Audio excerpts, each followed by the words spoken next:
नमस्कार मंडळी.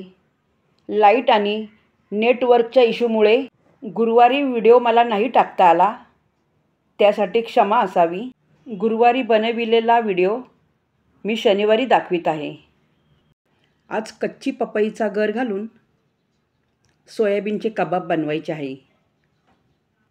कॉर्नफ्लॉवर आणि मैद्याचा वापर न करता गव्हाचे पीठ आणि चण्याचे पीठ शिवाय डाळ हे साहित्य घालून पौष्टिक कबाब बनवणार आहे. तर त्यासाठी काय काय साहित्य लागते ते पाहूया. अर्धा किलो सोयाबीन भांड्यात टाकून त्याच्यामध्ये भरपूर पाणी घालून वरती फेस येईपर्यंत सोयाबीन पाण्यामध्ये चांगले उकळून घ्यायचे. नंतर मोठ्या जाळीवाल्या गाळणीमध्ये घालून पाणी निथळायला ठेवून द्यायचे. आता पुढचे साहित्य दाखवते. 1 वाटी चणा डाळ 2 तास पाण्यामध्ये भिजवून निथळून घेतली. 2 मध्यम आकाराचे कांदे घेऊन बारीक चिरून घ्यायचे आणि 4-5 हिरव्या मिरच्या त्यासुद्धा कांद्यामध्ये बारीक चिरून घ्यायच्या. मुठभर कोथिंबीर घ्यायची देठासकट. देठ नक्की घ्या, कोवळं असेल तर देठ घ्या. कोथिंबीरसुद्धा बारीक चिरून घ्यायची. 8 ते 9 लसूण पाकळ्या आणि पाव इंच आल्याचा तुकडा. तुम्ही जर लसूण खात नसाल तर लसूण स्किप करा. 1 पूर्ण लिंबाचा रस काढून घ्यायचा. 1 चमचा धने पावडर, 2 चमचे बेडगी लाल मिरची पावडर आणि 1 चमचा जिरे पावडर, 1 टीस्पून हळद, अर्धी वाटी चण्याचे पीठ आणि 1 वाटी गव्हाचे पीठ. नंतर सोयाबीनमध्ये पीठ घालताना पीठ कमी जास्तसुद्धा लागू शकते. तुम्हाला जर का चण्याचे पीठ घालायचे नसेल तर गव्हाचे पीठ घाला, किंवा गव्हाचे पीठ घालायचे नसेल तर नुसते चण्याचे पीठ घाला. इथे मी कच्ची पपई घेतली आहे. पावभाग कापून घेतला पपईचा. याच्यातली काळी बी काढून आणि साल काढून स्वच्छ धुवून घ्यायची. नंतर त्याच्या फोडी करून घ्यायच्या आहेत. चॉपर जारमध्ये घालून कांद्याच्या मीडियम आकाराच्या फोडी करून घालायच्या, म्हणजे लवकर बारीक होते. कांद्याबरोबर हिरव्या मिरच्यासुद्धा कापून घ्यायच्या, म्हणजे अशा प्रकारे कांदा आणि मिरची एकसाथ वाटून बारीक होते. तर आता मी बाऊलमध्ये काढून घेतली आहे.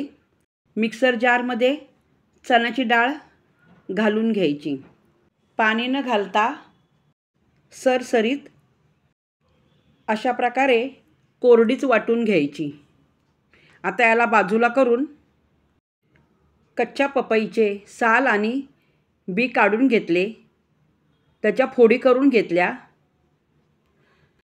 मिक्सर जारमध्ये घालून वाटता येईल अशा फोडी करून घालायच्या. पपईसुद्धा कोरडीच वाटून घ्यायची आहे. पपई वाटून झाल्यानंतर त्याच्यामध्येच आलं चिरून घालायचं आणि लसूणसुद्धा घालून घ्यायचा. पपई, आलं आणि लसूण हे सर्व मिळून एकत्रित करून अशी पेस्ट करून घ्यायची. कोथिंबीर स्वच्छ धुवून देठासकट अशा प्रकारे बारीक चिरून घ्यायची. सोयाबीनमधले पाणी पिळून घ्यायचे. खाली एक भांडे ठेवायचे. नंतर जेवढे पाणी निचरता येईल तेवढे पाणी निथळून घ्यायचे. कढईमध्ये पूर्णपणे सोयाबीनचे पाणी निथळून झाले. मिक्सर जारचे मोठे भांडे घ्यायचे. त्याच्यामध्ये अर्धे सोयाबीन घाला. पूर्ण सोयाबीन घातले तर वाटले जात नाही. तर अशा प्रकारे अर्धे सोयाबीन वाटून घेतले.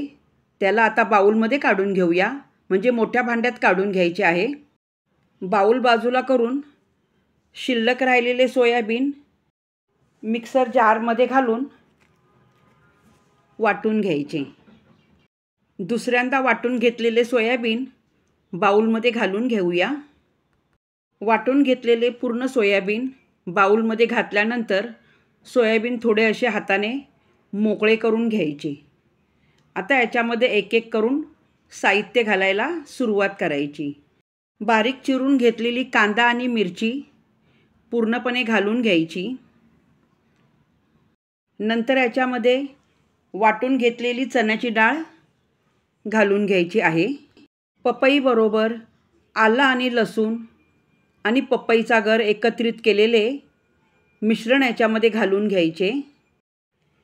1 चमचा धने पावडर घालायची. नंतर 1 चमचा जिरे पावडर घालायची. 2 चमचे बेडगी मिरची पावडर घालून घ्यायची.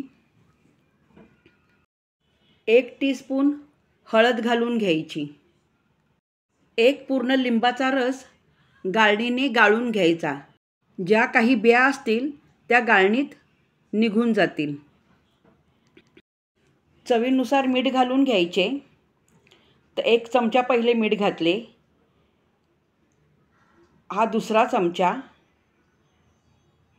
आणि अजून अर्धा चमचा मी मीठ घालून घेणार आहे. तर 2.5 चमचे याच्यामध्ये मी मीठ घालून घेतले. बारीक चिरलेली कोथिंबीर घालून घ्यायची. जेवढे आता साहित्य घातले तेवढे सर्व साहित्य एकत्रित करून चांगले एकजीव करून घ्यायचे. म्हणजे मीठ, मिरची, मसाले सर्वीकडे सारखे लागले जाईल. आता याच्यामध्ये पीठ घालून घेऊया. 1 कप गव्हाचे पीठ घालायचे. नंतर अर्धी वाटी चण्याचे पीठ घालून घेतले. आता दोन्ही पिठं सोयाबीन आणि सर्व साहित्यामध्ये एकत्रित करून घ्यायचे. याच्यामध्ये अजून अर्ध वाटी पीठ घालावे लागेल. तर अर्ध वाटी पीठ मी चण्याचे घेतले. म्हणजे 1 वाटी चण्याचे पीठ आणि 1 वाटी गव्हाचे पीठ असा वापर केला आहे आपण. आता पीठ याच्यामध्ये घालून घेतल्यानंतर पुन्हा एकदा थोडेसे चवीपुरते मीठ घालून घ्यायचे. सोयाबीनमध्ये पिठाचा वापर याच्यासाठी केला आहे, सोयाबीनला कबाब करताना चांगली बाइंडिंग यावी म्हणून पिठाचा वापर केला. दोन्ही पिठापैकी कुठल्याही एका पिठाचा वापर केला तरी चालतो, गव्हाचा किंवा चण्याच्या पिठाचा. सोयाबीनचे कबाब करण्यासाठी मिश्रण आता तयार आहे. एक छोटासा गोळा घ्यायचा. दोन्ही हातामध्ये गोल गोल करून लाडूसारखा असा मध्ये दाबून छान असा आकार देऊन घ्यायचा. दुसराही कबाब करून दाखवते. कबाब करताना किनारीला कुठेही चिरा पडल्या नाही आहेत आणि हातालासुद्धा सोयाबीन जराही चिकटले नाही आणि प्लेटलासुद्धा मी तेल नाही लावले. प्लेटलासुद्धा बनवून ठेवलेले कबाब नाही चिकटणार. तेल गरम होण्याच्या आधी 10-12 कबाब तरी असे बनवून ठेवायचे. जेवढे लागतील तेवढेच कबाब बनवून घ्यायचे. मिश्रण शिल्लक राहिले तर दुसऱ्या दिवशी बनवा. आता पॅनमध्ये तेल घालून घेते. मी शॅलो फ्राय करणार आहे. तुम्हाला जर का डीप फ्राय करून घ्यायचे असेल तर डीप फ्राय करून घ्या. गॅसची फ्लेम मोठी करून तेल चांगले कडकडीत गरम होऊन द्यायचे. नंतर गॅस मंद आचेवर ठेवून एक एक करून कबाब तेलामध्ये सोडून द्यायचे. पॅनमध्ये कबाब घालताना मोजकेच घाला, कारण ते पलटी करायला सोपे जातात. सुरुवातीला तेल चांगले कडकडीत गरम करून घेतल्यामुळे कबाब खाली चिकटणार नाही. कबाब तेलात सोडल्यानंतर गरम गरम तेल चमच्याने घेऊन कबाबवर सोडून द्यायचे. म्हणजे वरची बाजूसुद्धा शेकून निघेल. कबाबवर गरम तेल घालून झाल्यानंतर एक एक करून कबाब पलटी करून घ्यायचा. एक बाजू बघा कशी छान खरपूस झाली आहे. दुसरी बाजूसुद्धा अशाच प्रकारे तेलामध्ये खरपूस भाजून घ्यायची. तुम्हाला दुसरी बाजू पलटी करून दाखवते. हे बघा, दुसरी बाजूसुद्धा छान खरपूस तेलामध्ये भाजून झाली. आता याला प्लेटमध्ये काढून घ्यायचे. तर अशाच प्रकारे सर्व कबाब मी प्लेटमध्ये काढून घेते आणि जे काही शिल्लक राहिले आहे कबाब त्यालासुद्धा अशाच प्रकारे शॅलो फ्राय करून घ्यायचे. अशा प्रकारचे कबाब तुम्ही घरी नक्की करून बघा. 4 कबाब खाल्ले तरी पोट भरतं. सोयाबीन कबाब ही रेसिपी तुम्हाला कशी वाटली मला कमेंट्स करून सांगा. आणि रेसिपी आवडल्यावर रेसिपीला लाईक नक्की करा, शेअर करा आणि सबस्क्राईब करा.